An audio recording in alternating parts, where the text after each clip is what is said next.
പരീക്ഷ നടക്കുന്നതിന് 48 മണിക്കൂർ മുൻപ് ചോദ്യപേപ്പർ ചോർന്നു. ഡാർക്ക് നെറ്റിലാണ് ലഭ്യമായിരുന്നത്. ലക്ഷക്കണക്കിന് രൂപ കൊടുത്ത് ആവശ്യക്കാർക്ക് വാങ്ങാം. ടെലിഗ്രാം പോലെ സോഴ്സും വ്യക്തിവിവരങ്ങളും കണ്ടുപിടിക്കാൻ പ്രയാസമുള്ള സമൂഹ മാധ്യമ ആപ്പുകളിലും ചോദ്യപേപ്പർ വിൽപ്പന നടന്നു. ഗുരുതരമായ വീഴ്ചകൾ നെറ്റ് പരീക്ഷാ നടത്തിപ്പിൽ സംഭവിച്ചു എന്ന് CBI വ്യക്തമാക്കുന്നുണ്ട്. പ്രവേശന പരീക്ഷകളുടെ സുരക്ഷയെ സംശയിക്കുന്ന തരത്തിൽ അനാസ്ഥകൾ 2 ഘട്ടങ്ങളിലായാണ് പരീക്ഷ നടന്നത്. വ്യത്യസ്ത വിഷയങ്ങളിൽ എല്ലാ ചോദ്യപേപ്പറും ചോർന്നിട്ടുണ്ട്. ആരാണ് കാരണക്കാരെന്ന് തിരയുന്നു അന്വേഷണ സംഘം. ആഭ്യന്തര മന്ത്രാലയത്തിന് കീഴിലുള്ള സൈബർ സുരക്ഷാ കേന്ദ്രത്തിന്റെ സഹായവും തേടിയിട്ടുണ്ട്. ചില കോച്ചിംഗ് സെന്ററുകൾക്ക് ക്രമക്കേടിൽ പങ്കുണ്ടെന്ന് അന്വേഷണ സംഘം സംശയിക്കുന്നു.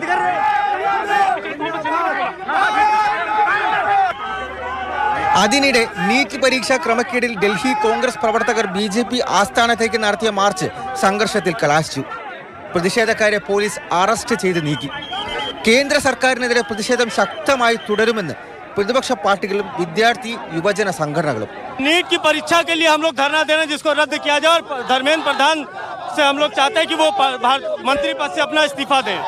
ഭീകരമായ അനാസ്ഥകളാണ് നീറ്റ് പരീക്ഷ നടത്തിപ്പിലും ഉണ്ടായെന്ന വസ്തുത പുറത്തുവരുന്നത്. പരീക്ഷ മാനദണ്ഡങ്ങൾ പാലിക്കാതെ നടത്തിയെന്ന് പ്രത്യേക സംഘത്തിന്റെ വിലയിരുത്തൽ. പരീക്ഷ നടന്ന ഹാളുകളിൽ CCTV ഉണ്ടായിരുന്നില്ല. ചോദ്യപേപ്പർ സൂക്ഷിച്ചിരുന്ന സ്ട്രോങ് റൂമുകൾക്ക് മതിയായ സുരക്ഷ ഒരുക്കിയിരുന്നില്ലെന്നും കണ്ടെത്തൽ. എക്സാം സെന്ററുകൾ കേന്ദ്രീകരിച്ച് നടത്തിയ പരിശോധനയിലാണ് ഇക്കാര്യം വ്യക്തമായത്. ഇത് സംബന്ധിച്ച റിപ്പോർട്ട് പ്രത്യേക സംഘം നാഷണൽ ടെസ്റ്റിംഗ് ഏജൻസിക്ക് ജൂൺ 16 തന്നെ നൽകിയിരുന്നു. മറ്റന്നാൾ ഗ്രേസ് മാർക്ക് ലഭിച്ച 1563 വിദ്യാർത്ഥികൾക്കും റീടെസ്റ്റ് നടക്കും. മാതൃഭൂമി ന്യൂസ്, ഡൽഹി.